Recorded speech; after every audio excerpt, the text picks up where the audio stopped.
Talmor, Shishin Marachi. Talmor is my home. My family have worked the land for generations.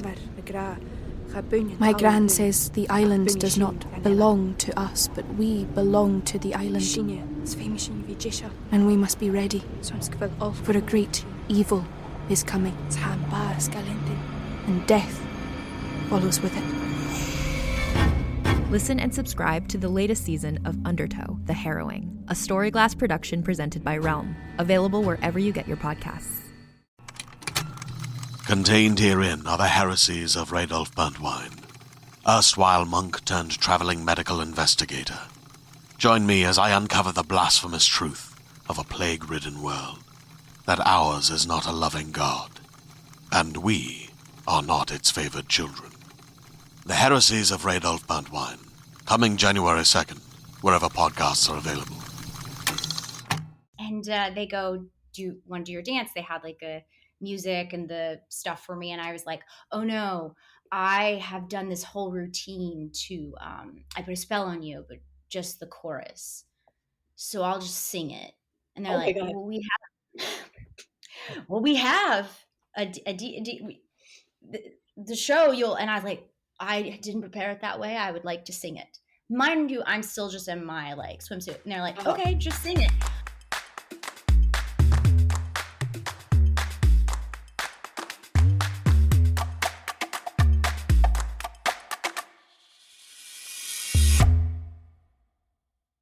Hello world, and welcome back to another episode of Thanks for Coming In. I'm your host, Jillian Clare. If this is your first time tuning in, this is the show where I speak to fellow actors about their journey in the industry, and I make them share a couple bad audition stories with me. It's always a good time. If you're not subscribed to the show, make sure to hit that subscribe button now and leave us some love in the forms of rates and reviews and like telling your friends. That'd be cool. As you can tell, I'm slightly losing my voice, so I'm going to keep this intro quick and to the point. But before I introduce our guest, I just want to say I had a great time recording this episode. We spent like 30% of it talking about Taylor Swift, and this was also recorded literally on Sunday, like 2 hours before the Super Bowl started. So this is pre-Super Bowl find out, like I guess that's what I'm going to call it. Pre-Taylor in the Club TikToks. So I feel like we could have talked about that for an hour as well. Maybe I'll just have her start a Taylor Swift podcast with me. I don't know. But we had a bunch of fun on here. It was the most fun I've had on the show in a little while, so that was cool. Anyway, let's get to it. Today's guest is Ashley Dulaney. You may know her from Justified or The Act. She has a brand new movie called A Taste of Love premiering on February 19th. And she's a fantastic actress and cool person. So I was stoked to talk to her for the time on the show. So here's my conversation with Ashley. And welcome to the show, Ashley. Thank you. I'm excited to be here. I'm excited to have you here. Before we started recording, to all of the people listening, we were talking about Super Bowl because we are recording on Super Bowl Sunday, and how much we love Taylor Swift. I'm wearing my Taylor Swift shirt. Ashley has a 13 on her wrist, or on her hand. So. I was gonna wear my Taylor Swift for President shirt, and I'm really sad I didn't now. It's sitting right over there. Let's stop. We gotta restart this so that we're both in Taylor gear. I'm very excited for Super Bowl today. I think it's gonna be great. And it's, always fun to have recordings that are like a few days before when it actually releases, because they know what happened and we don't yet. Yeah. Wait, are we talking about we're talking about the Super Bowl, right? Yeah, we're talking about Super Bowl. Okay, I was like, wait, what do you mean they know? They know. I was like, the people listening to this right now will know what's happened. Okay, I was like, we know? Again, I'm still thinking of Taylor Swift songs in my head. I get it. Listening to Springsteen. Were you also as flipped out during the Grammys thinking that Rep TV was going to come? Because I was so ready for the announcement, and then she just, blue-balled us a little bit? Yes. Yeah. No, I was sitting there right by my husband. I was like, this is it. I had my Reputation shirt on. Yeah. And then I was like, oh, Okay, like, but still very excited. And it's the list. I think it's going to be the greatest album we've ever gotten. Yeah. Because, oh, Yeah. it broke me. So I'm actually probably, I never thought I would say this, but I'm more excited for the new album than Oh even my Reputation God. like TV. Wow. So Wow. That's a well, lot. you're like this whole That's a lot to take in. No, I was really kind of sad at first, and then I saw the list, the track list, and I was like, "Oh wow, this is going to be Yeah. incredible!" And it's like through the Eras Tour, which I've seen the Eras Tour twice, and so like to see her progression from start to now, like it's just I'm so excited for this album. I mean, track 5 being what is it? So Long London, and it's like okay. London Boy, it's like the connection to London Boy, and I'm dying. And My Boy only breaks his like favorite toys. That one. Oh my God. Oh my God. Him. I'm dead. I could talk about Taylor. The Florida one too. Oh my, it's gonna be so good. Yeah, from the break, I'm just Fortnite. Like everything is such a. She's a queen. She's a goddess. She's a master. She's controlling it all, and it's. I'm happy to be in her hands. Putty. I'm like still hoping for a secret like rep drop right before it. I don't know. I mean, I think it could happen, or it could happen right after it. I heard there was my new conspiracy that I went deep down a rabbit hole this morning about was one of my favorite people were talking about that it's gonna probably drop like it'll be like this happens in April and then that one will be the August 13th Probably right before she would come back to the States and do like the show. So I'm like, I'll take it. I will take it. I mean, she's in the same color scheme now. Like, let's just keep it black and white, baby girl. Let's keep going. Here's the truth too, though. Don't you want her to get to win a Grammy for this album and then also win a Grammy for Reputation? So it has to kind of drop in different years because I want her to win. I want her to win Best Album for both because it got just, it didn't get the praise it deserved for Album of the Year when it came out. So this would be the chance. I hate that you're so right about that because like I just want it so bad. No, we need to wait. It will be so good. We need her to win for this one and then we'll get Reputation. She'll win. That'll be great. Well, I'm so happy that we have been able to just totally fangirl over Taylor for a few minutes before we get into this. Forever. It's forever. It's my whole life. It's fine. It's like, my mother-in-law sent this to me today, and I was like, I've been reading it right before I logged in. No! She's on my vision board. It's fine. Over my vision board. Yes, they're gonna be like, all right, so everybody likes Taylor Swift? No, loves. No, loves. It's bad. It's like it's like in our bones now, I think at this point. Anywhoosical, let's actually get to you and the show. The first question that I always love to ask my guests is it's an important one, and it's what made you want to become an actor? Oh, it's so funny because I was one of those kids that thought they were going to do a lot of things. Like I was that annoying person that had so much self-confidence. Like I watched Legally Blonde. I'm going to be a lawyer. Like I lost my first pet. I was going to be a veterinarian and do it better. So I was one of those kids, and I don't remember the exact moment, but my mom says it was when I was in preschool and I didn't get cast as the butterfly in the Hungry Hungry Caterpillar, and that's what I wanted. And so I did my part, and I was supposed to be sitting back, and I jumped over the chick who did the butterfly and stole her lines. And I think, if I'm really honest, that was probably when I was like, yeah. Oh my God. That poor girl. I mean, like, horrible thing as a human to do, but great for thinking I would lean towards the arts. And my mom, I remember she was like, no, I knew from then. Right then. So I probably then, honestly, I've always loved it, and it's always kind of just been part of me. So I get that. I was like the same way as a young one. I was like, I'm gonna be a dolphin trainer, and I'm also gonna own a chocolate factory, and I'm gonna be a lawyer, and I'm gonna be a doctor, and I'm gonna be all the things. And then I think I realized like, oh, I can be all of the things. You're an actor. Yeah. If I'm an actor. I was prepping for this my whole life. Yeah, you just play it on TV. It's great. Yeah, it's great. It's great.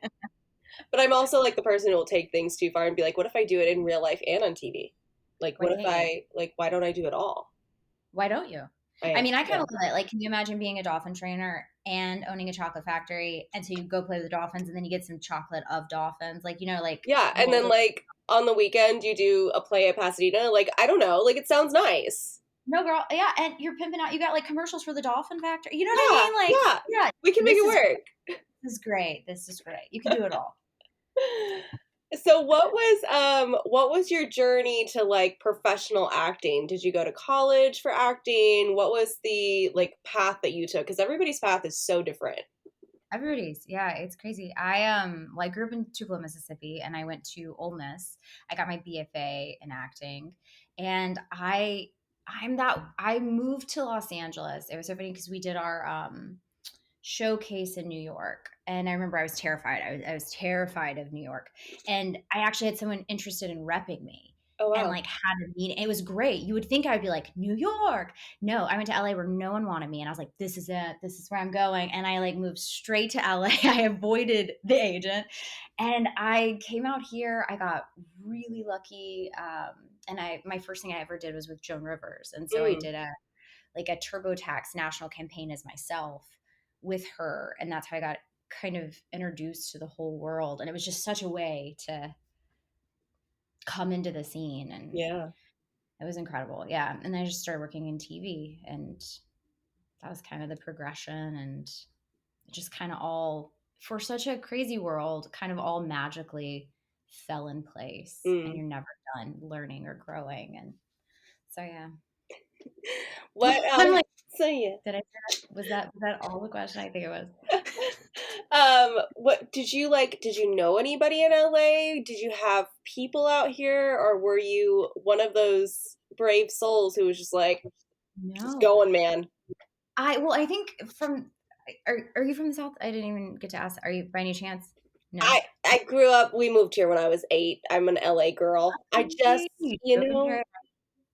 really from here. No, so in the South, I feel like we're really big on connection. So my mom and dad, the greatest thing that ever happened to me was they called our neighbor who called someone who's a casting director out here, and he became one of my close friends, and he sat down and had coffee with me the first day I arrived, and I brought a notebook, and I asked him every single question under the sun, and he was just he has always been such an inspiration to me, and actually he's the reason I was able to get my first job or TV job. And so for me, I didn't know anyone, but I would like go through family connections. And then with college, everybody would keep in touch. So, and I moved out with a friend, and I really kind of found once I got here, I gravitated towards people like easily, and I found my tribe very quickly. And that was really nice, but didn't have a safety net per se. People were very kind, and I think that probably saved me. I can't tell you how many times I would sit down at lunches with anyone who would talk to me from any family connection and just write in my little notebook, which I still have. So, but yeah. Which will have to be published after you win your Oscar. It's just a lot about Taylor Swift. I mean, that's fine. I think that's good. I think if it's about those two things, they could probably just teach a class on it, It's true. I mean, we should all take a class on Taylor Swift. I agree. The kindness of people giving you advice. It's true. What was like the role or the booking that made you feel like, okay, I'm on the right path? Because I feel like there's a lot of times where we're working as actors and you're like, yeah, I'm working, like this is good, I'm glad I'm working, I'm glad I'm on set. But I can sometimes feel like, when's the thing that is gonna like make me feel something come in? Sure, I get that.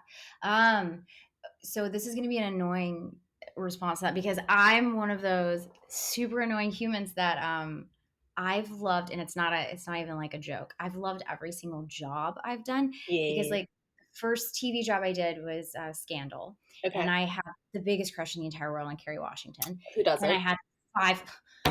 If they don't, they should. And I had 5 lines, and she was in the courtroom with me, and she walked up to me after and like congratulated me. She knew it was my first job, and she was like, "You did so great." She was so kind.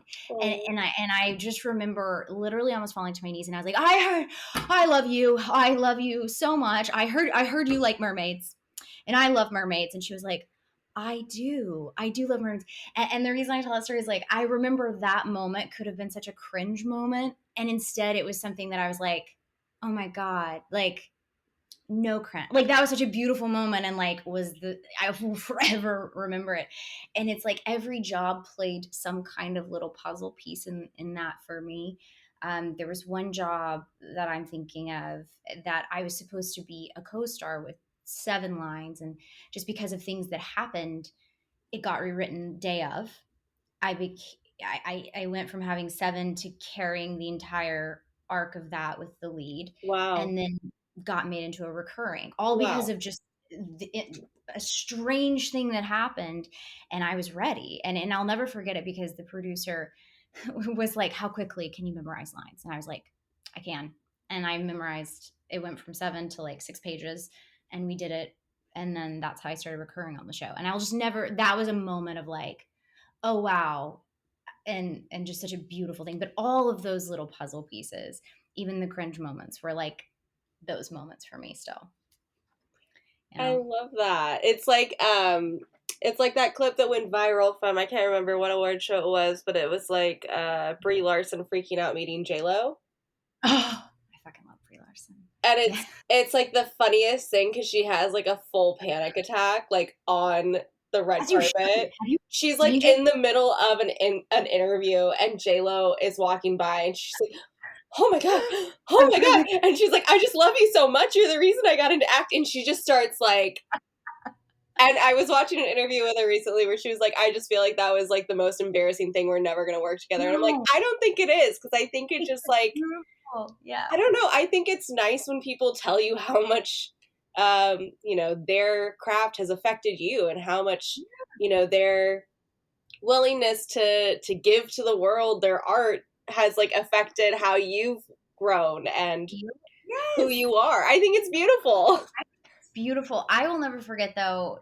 I was at Wango Tango. This is a true story. Oh my God. Jennifer Lopez rose from the stage. I was in the front row. My heart stopped. I watched a goddess appear, and in my head, she made direct eye contact with me. I dropped to my knees and bowed. Nice. Who does that?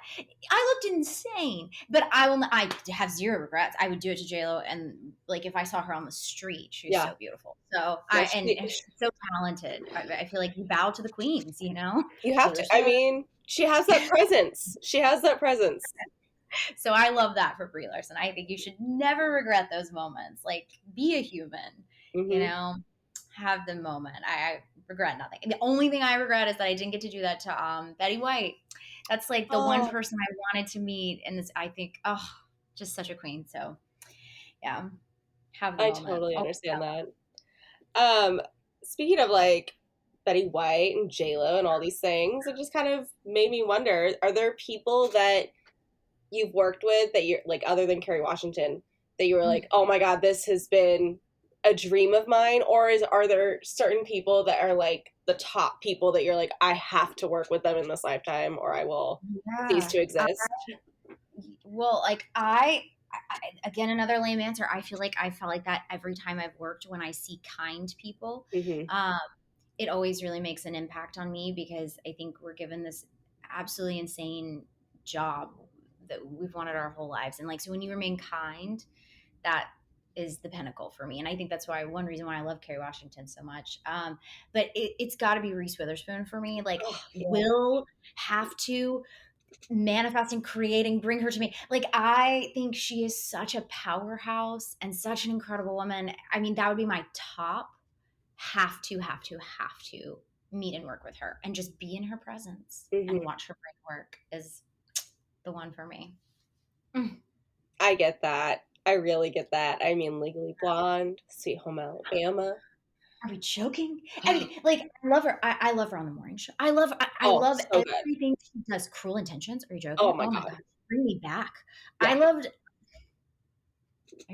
fucking love Reese Witherspoon. I love her so much. She's the best. Yeah. But I've never met her. Soon. That's going to be a 2024 thing.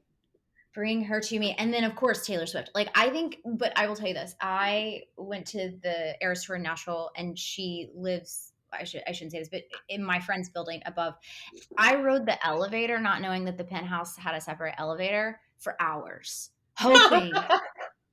And finally they came to me and informed me this was never going to happen. And so I was like, drat, I'll try again. But they're like, no, really, like, because she's never going to be on sale. Yeah. Yeah. That is so good. Oh God. I visited Nashville for the first time last year, and my friends were, I was staying with them, and they took me downtown a few times, and they were just like, that's Taylor's apartment. And there were like lights on, and I was like, she's home. She's not on tour yet. Is she up there? Is she up there? Like, I'm like having a heart attack. Bring her a milkshake. Does she like milkshakes? Like, what does she want? I'll bring her some sushi. I don't know. Just drop it off. Just tell her I love her and leave. That's fine. No, I think I would embarrass myself so hard, and it would be a Brie Larson moment for me, and I would regret nothing. Nothing. I'd probably stop breathing. Well, that's my thing. Like, I actually don't know what I would do if I like was close to her. I would drop to my knees and just bow. And my husband has told me, he's like, you can't do that. Yeah, you can. That would freak her out. And I'm like, I have to. Absolutely will do that though. Yeah, I agree. I'm on your side with this, 100%. Yeah, just bow, and she'll just be confused and a sweet human that just goes, oh God. Yeah. We're going to take a quick commercial break, and then we'll be right back. You can shop from anywhere doing pretty much anything. You might shop while working, eating, or even listening to this podcast. And however you shop, we all know and love the thrill of the hunt. But do you also know how to get the thrill of the best deals? Because Rakuten shoppers do. With Rakuten, they get the deals they love with the most savings and cash back. And you can get it too. Start getting cash back at your favorite stores like Sephora, Nike, and even Expedia if you're looking to get some travel in. And getting cash back doesn't mean you have to miss out on sales, because those can just be stacked right on top. It's easy to use and based on a simple idea. Stores pay Rakuten for sending them shoppers, and Rakuten shares the money with you as cash back through PayPal or check. Download the free Rakuten app and never miss a deal. Or go to Rakuten.com to start getting the most bang for your buck. That's Rakuten.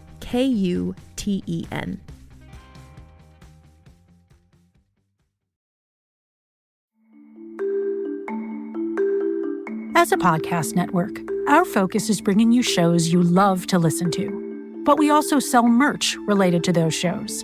And partnering with Shopify has made that both possible and simple for us to do. Shopify is the global commerce platform that helps you sell at every stage of your business. Whether you're selling scented soap or offering outdoor adventures, Shopify helps you sell everywhere because they've got you covered, from their all-in-one e-commerce platform to their in-person POS system. What's so fantastic about Shopify is how, no matter how big you want to grow, they provide everything you need to get control of your business so you can take it to the next level. Businesses that grow with Shopify.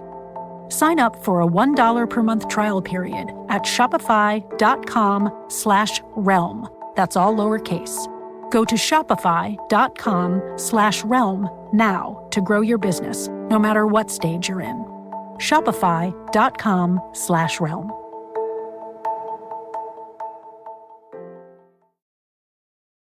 And back to the show. Well, on this show, we like to share audition stories from the past and funny things that have happened in the room, or the ones that have gotten away. Is there a story that you would like to share with the audience?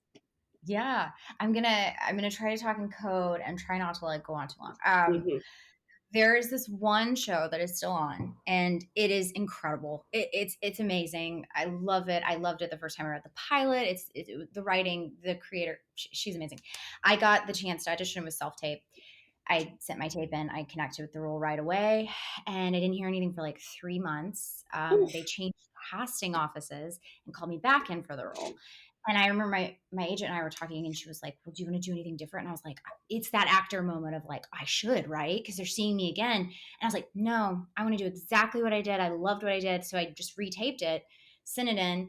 And then it's a show, let's say about dancing. And they were like, for your callback, we need to see you do a dance. At the time, I was super into silks and like aerial yoga. Nice. So I went to the studio and like did it there, and I knew it was great. And sent it in. And they were like, we want you to come to Atlanta. We want you to test. So I went to Atlanta, and they were like, I'm giving everything away. They were like, we will need to see you in like a swimsuit just because of like the nature of the show. And you'll need to do a dance. And so Oh God. I was like, oh, I got this. I'm going to use a chair. And I did the dance routine to humming I Put a Spell on You, but just the chorus. So I learned this whole routine of like tricks on the chair, but just the chorus of I Put a Spell on You. I was really into 50 Shades of Grey at the time. And I went into the room, or I got to the test, and there were probably 7 of us. And this beautiful girl with like pink hair, she was so stunning, walks out. And I just was like, oh, sign me up. I hope you get it. I walk in, there's this other girl who I'll try really hard to talk in code. She was fierce and awesome and sat right in front of me, and hand to God, put her leg over her shoulder right before I was about to walk in for the test. And I just laughed. And I was like, they call my name, and I go in there, and I was like, I would hire you. Yeah. You would be my pick, girl. Yeah. I walked in, and I was just like, I don't know what came over me in this moment. I just started taking off my clothes, which wasn't supposed to happen until the end for my swimsuit. And they're like, no, no, no, no, no, no, no. And I was like, no, no, no. This is what you came for. And so I just did all of my scenes in it, and it ended up, we'll get there, but like then we get to the end, we work, it's great. And they go, do you want to do your dance? They had like a music and the stuff for me, and I was like, oh no, I have done this whole routine to I Put a Spell on You, but just the chorus, so I'll just sing it. And they're like, well, we have the show, and I was like, I didn't prepare it that way. I would like to sing it. Mind you, I'm still just in my like swimsuit. And they're like, okay, just sing it. I did the rest of the test singing over and over that chorus, and get done. And I was like, thank you so much. I have to then put my clothes on and leave. I thought I botched it. I was like, there is no way. Not only did I just strip, and you don't even like, your brain doesn't turn back on till you're like back at the car, right? Yeah, 100%. So like, did I just strip at the top and say, no, no, no, this is what you came for, to a room full of producers, and then refuse the music that they had for me because I wanted to sing it? And so I get on the plane to go back to LA, and I'm cringing. Like at one point I was in a middle seat. I remember I put my hood over my head and just cringed. Like, and I get back to LA, and my agent calls, and she's like, you're pinned. They like love you. And I was like, really? And she was like, yeah. And I was like, wow. And then I was getting married at the time, and the pin became so heavy, and it was like we were getting such leaning towards me that I was going to Burning Man right after my wedding, and we were having to figure out a flight to get me out of the playa to like get me back. And so, and then they were like, keep a really heavy pin. We'll know more Monday. Monday happens. I don't hear anything. Tuesday happens. I don't hear anything. No. It's like, I think we have to, my agent was like, no, we didn't go through all that. Like, we're going to call. And they were like, some things have switched. We still really love her. We're not releasing the pin, but, and at that point, I just went to the shower and I cried, and I was just like, I came out like wrapped in a towel to like my husband, and I was like, I just have to mourn. It's not mine. I can feel it. And it was one of those moments where I'm so grateful for my manager, because she called me and she goes, Ash, this is the moment. You thought you bombed it. You didn't bomb it. You were actually like, you did fantastic. You either pick yourself up and this becomes part of the story, or this breaks you. And you have, none of us can do it for you. And I'm so grateful I got that advice, because I was like, you're right, this is. And so I let it go. I cried, I mourned it. And then we watched the show, because I love the writer. And I was like, I will not support the show. And what I learned was, not only did the girl who put her leg behind her head get it, she was the one between me and her, and I see. And I was like, I don't blame him. And but it was exactly, and I can't say this enough, her energy was exactly the right. It was perfect. Mm. She was perfect. And my energy, who I would have been as this character, would not have made this show what it needed to be. And so it was this moment as an actor of like, would I have loved the money? Hell, would I have loved to play it? Yeah. Yes. Yeah. It broke my heart. But it was that moment of like, wow, it was not my role. Even though like they loved me, I should have never been that role. They did the right thing. Yeah. And so that's the story that always kind of just like, because we as actors, we're always like, "Ugh, I could have done that.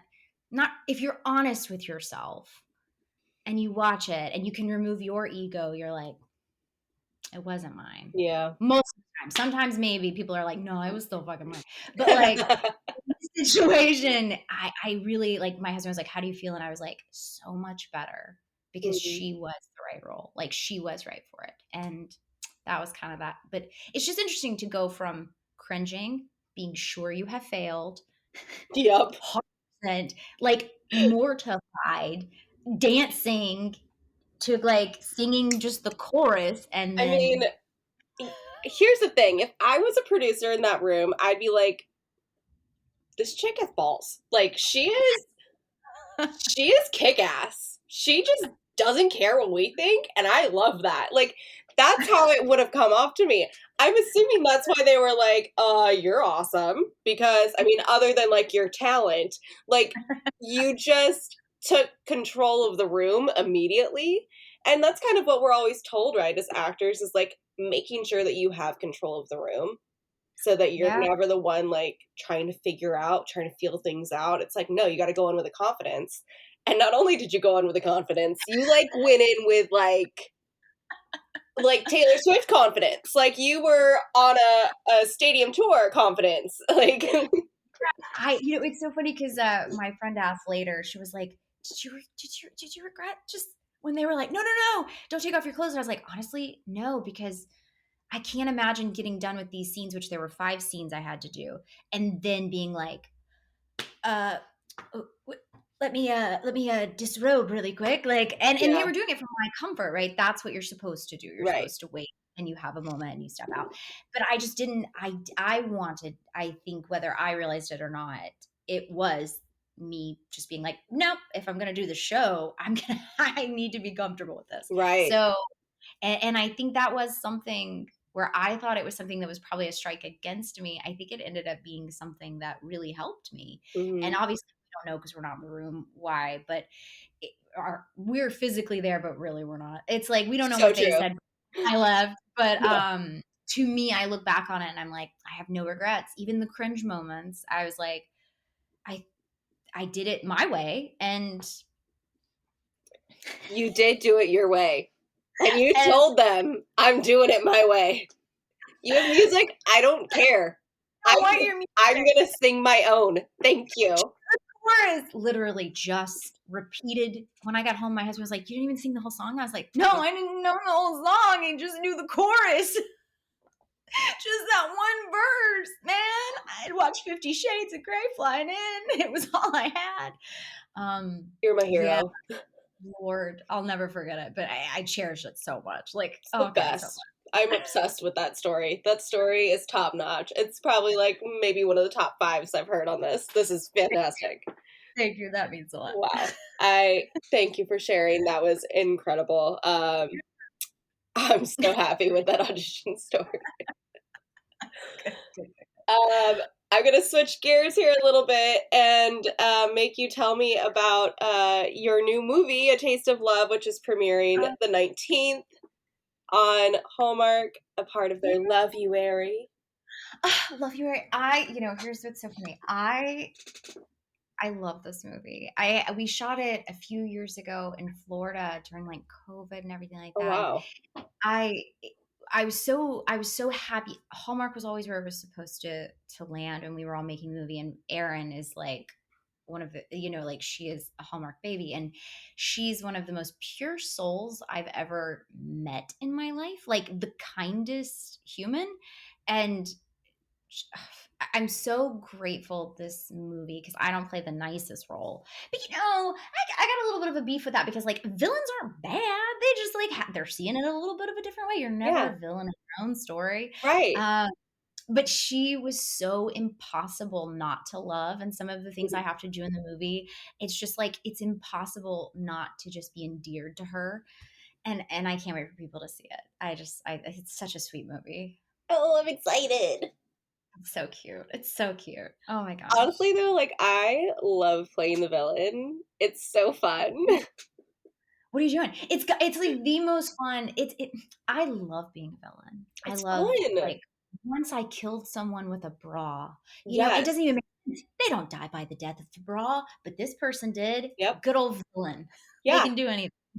I've like hit somebody over the head with a cast iron skillet. Like, what else do you need in life? It's just such a nice feeling, right? It is. It's great. It's so good. What else is on the horizon for you? What's your current outlook for 2024? 2024, it's really exciting because I just got back from New York. I was doing a guest spot on FBI's Most Wanted, and that's coming out in March. And that was we have been doing the bicoastal like journey, me and my husband, and I am so in love with New York. Yeah. I really, really, really want to work there as much as possible. And so like getting that bite right at the start of the year of like just an awesome show to be part of. It was just such a great way to start the year. And I just like, I'm so excited to see it and then just kind of explore avenues in New York. And yeah, the other thing I can't talk about, but I'm going to be doing a movie in Dallas later this summer, and I'm so excited. Yay. And I love the South, so I'm so excited to go home. So it's nice to know those things, and then not work related at all. I'm going to Italy in the summer to see Taylor Swift on the Eras tour. I'm not joking. My husband was like, no joke, not to bring in Taylor Swift again, but maybe she'll see this and know how pure our love is. We're planning our vacation. We go every summer, and he goes, all right, Ash, do you want to see where she's playing? And that's wherever it falls, that's how we'll pick where we go. And she's playing in Milan. So we're going to Italy. Okay, 5 stars for your husband. He found the Taylor Swift 5 stars. What? How do I find one like that? Dude, I'm telling you, I'm obsessed with him. I'm obsessed with him. He doesn't freak out that we have 3 cats and I keep like adopting more children. He's 10 out of 10 awesome human. So. Yeah. That's true love, man. Asking your wife where you want to go on vacation based on where Taylor is that summer. It was the sweetest thing I'd ever heard. Yeah. And he was like, you love her. And you can, because he's like, you've wanted to go and be in the pit, like the 2 times before you weren't, like, because we were with friends. And he was like, let's go be in the pit, just me and you. And like, let's do it overseas. Because you can't, like, come on. And I was like, would marry again. Would marry again right now. Right now. Yeah. Does your husband have a brother? I'm just asking. He does. He's a handsome boy. I'm telling you. Lives in the Bay. All right. Well, I like the Bay. Anyway, where can people follow you on social media to keep up with all of your work and your life and your Taylor Swift? Taylor Swift and cats. I'm on Instagram. It's just my name, Ashley Dulaney. Perfect. It should be like Taylor Swift for life, but yeah, should be. Take it. It's fine. Mine is just going to be changed to Rep TV 2024 Queen, question mark. 2024, please! But don't you want her to win the game? No, you have a good point. I want her to win it all. That's what I want. Yeah. Can she tie herself? That would be incredible. I did think about that when I was saying it out loud. I was like, what if? What if she could, like, tie with herself? One wouldn't win. And I think this album, it's going to be unstoppable. Like, it's going to break our hearts. Do you know what I mean? So it's like... Yeah. I kind of really wanted to like find a group of girlfriends to do a like album release party where we all dress up as poets. I'm going to need you to invite me. Yeah. Okay. I will let you know. Because I just think it'd be really fun if we all dressed up as like a poet and we went to like a party and we all listened to the songs together and we could do like fun like themed snacks and drinks. You know do it. They're doing like I heard the like Candy Pop people were talking about how they're going to do like a release party of her new album and like make it all like Candy Pop themed, and I'll be there. So Yeah. And you can go dressed as a poet. I could Bring little snacks. Yeah. And have it all. It's like, do I get an oven and put it on my like an oven headband and like put it on? Or no, is that too far? Okay. I love it. No, nothing's too hard. All right. Well, I have loved having you on and getting to know you. I feel like we're going to be friends for life now. So thank you so much for coming on the show and sharing all of your stories with me. Thank you for having me. I absolutely adore you. And I'm going to go put my Taylor Swift. I'm disappointed in my choices in life, honestly. It's okay. We saw the 13. It's fine. We saw the 13. We know I'm a diehard. I got a little book. It's we're good. Around. Still a wasted opportunity, but yeah, it was so nice to meet you. So fun having you. I adored this. Me too. Happy Super Bowl Sunday or, Day of Our Lord, Taylor Swift, really, at this point. So thanks again to Ashley for coming on the show and spending some time with me. Make sure to check out A Taste of Love on Hallmark, February 19th. And, that's all I got for you. Tune in a couple weeks for a brand new guest. And as always, thanks for coming in.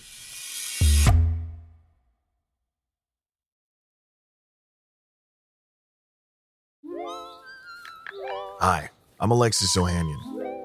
You may know me as one of the co-founders of Reddit, but more recently, a large part of my identity is being a father to my 2 wonderful daughters. In my podcast, Business Dad, I'm hoping to open up the conversation about balancing careers and family. The one thing I constantly hear successful people say, without fail, is that they wish they'd spent more time with their kids. That's time no one can get back. So I decided to create Business Dad, to engage in the conversation about how we're spending our time now, providing a forum for successful dads to share their joys and challenges of being a working parent. You'll get to hear from a wide range of business dads, from Rainn Wilson and Guy Raz to Todd Carmichael and Shane Battier. And while this podcast will talk about business and will definitely be featuring dads, I think everyone can learn something from these incredible conversations as we unpack the expectations we all have about careers, relationships, and ourselves. Business Dad is available now, so be sure to listen and subscribe wherever you get your podcasts.